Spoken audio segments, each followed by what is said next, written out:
Want an easy way to get interesting patterns and textures on your 35mm film photographs? If so, then stick around for my look at REVOLOG Texture Film.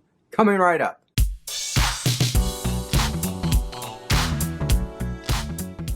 I've shot a lot of creative experimental films this summer, including Yotica Polaris, Moonstruck and Sunstroke from Double Film, Psych Blues 2, 3, and 4 from Dustin Adams, and I plan on releasing videos detailing my experience with all these films, but today I'm here to talk about REVOLOG Texture Film. Now, all of these films I just mentioned are specialty films that start out as consumer films that are then pre-exposed to lights or patterns to leave your images with some interesting surprises. In the case of REVOLOG Texture Film, it's pre-exposed with golden circles or bubbles. Here on the label it says 35mm film with special effect.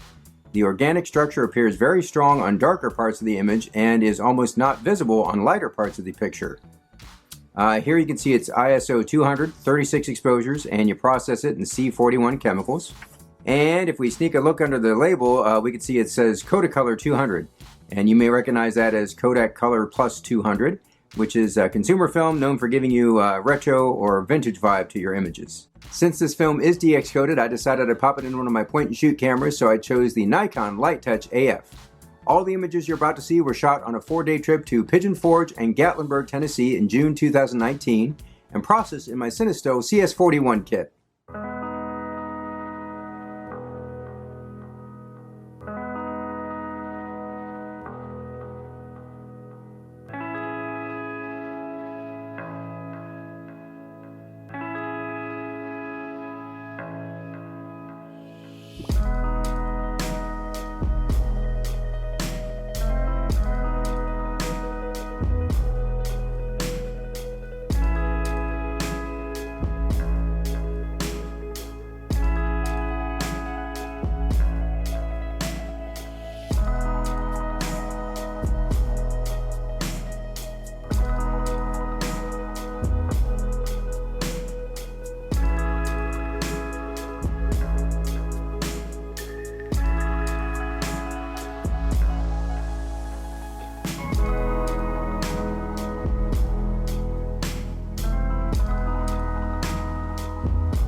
Well, they were right about the effect being much more noticeable in the darker parts of the images.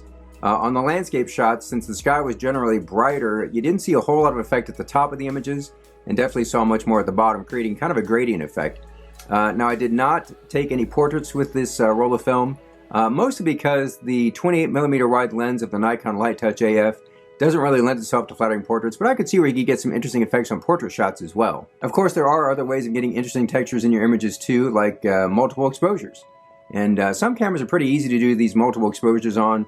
Toy cameras like the Diana, the Holga, the Debonair, the Lomo LCA Plus. I can even do double exposures or multiple exposures on most of my Canon EOS bodies too. But of course on those you have to know which menus to access and which buttons to push. Not every camera can easily accommodate the multiple exposures, so in some sense the texture film might be a little bit easier to get some of these effects.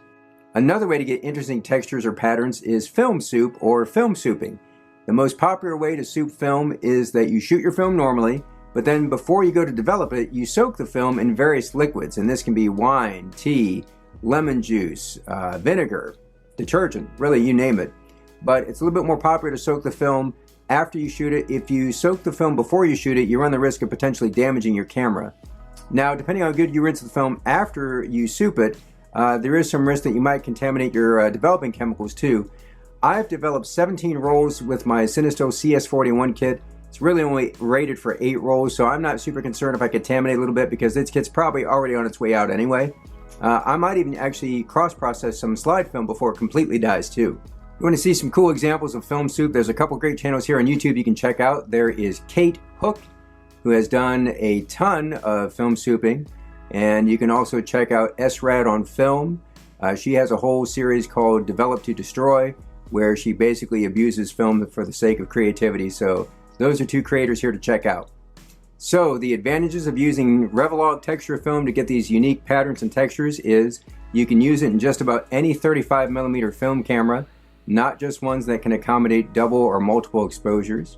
Another advantage is you just process the film normally without any risk of contaminating your chemicals. Some of the disadvantages is, this is really kind of a one-trick pony. It does one thing. There's not a lot of variations, so you get the same effect, really 36 exposures in a row. Of course, with multiple exposures, you can vary the look much more greatly.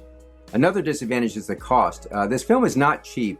In 2019, you can expect to pay $12 to $14 a roll, and the cost is one of the main reasons why I'm not planning on shooting this film again, although, I said the same thing about double film Sunstroke film when I reviewed it last year, and since then I've actually shot 2 more rolls of it, so I'm actually planning on releasing an update video showing what I did with those last 2 rolls of Sunstroke film as well. If you want to find out when I release more camera reviews, film reviews, camera challenges, and giveaways, go ahead and subscribe down below and hit the bell for notifications.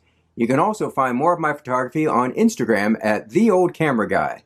Thanks for watching, and until the next video, do some good, have some fun, and shoot some film.